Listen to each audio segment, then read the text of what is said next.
दोस्तों, आपका फिर से स्वागत है क्रीपी कॉर्नर पे। आज मैं आपके साथ फिर से एक हॉरर स्टोरी शेयर करने जा रही हूँ जो मैंने स्टोरी मिरर से ली थी। इस कहानी का शीर्षक है चुड़ैल वाला मोड़। तो चलिए शुरू करते हैं हमारी कहानी। घनी सी रात में वो थरथराई सी हाईवे पर खड़ी थी। हर आते जाते मुसाफिर को हाथ देती। उसके बिखरे से बाल और सफ़ेद सलवार सूट शायद राहगीरों को रुकने नहीं देना चाहते थे। कई कहानियां थी इस सड़क पर होने वाले हादसे के बारे में। कई बुजुर्गों के मुंह से लोगों ने सुनी थी उस हाईवे वाली चुड़ैल की कहानी।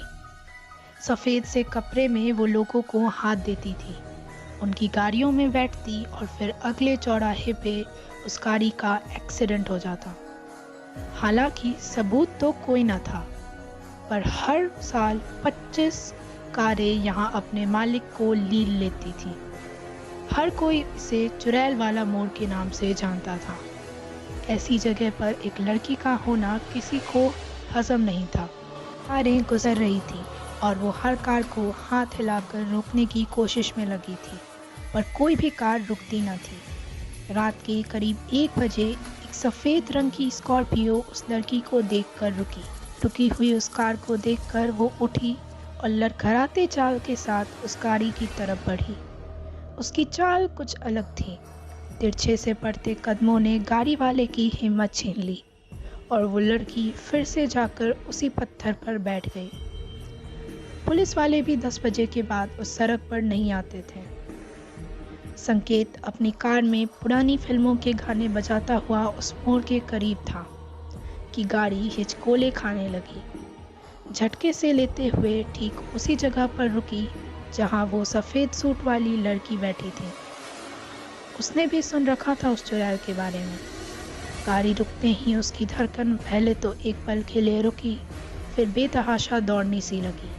नज़र उठाकर जब उसने देखा तो शीशे पर वो सफ़ेद कपड़ों वाली लड़की उसे ही देख रही थी। संकेत बस गले के ताबीज़ को हाथ में लिए ईश्वर को याद कर रहा था।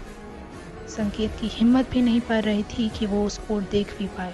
कुछ पल की खामोशी के बाद कार के शीशे पर दस्तक होनी शुरू हो गई। भगवान का नाम लेते हुए संकेत ने गर्दन उठाई। एक थका हुआ सा लेकिन गोरा चेहरा, आगे से बेतरतीब ढंग से कटे हुए बाल, उंगलियां मिट्टी से सनी हुई और आंखों में एक अजीब सी जलन उस लड़की को और डरावना बना रही थी।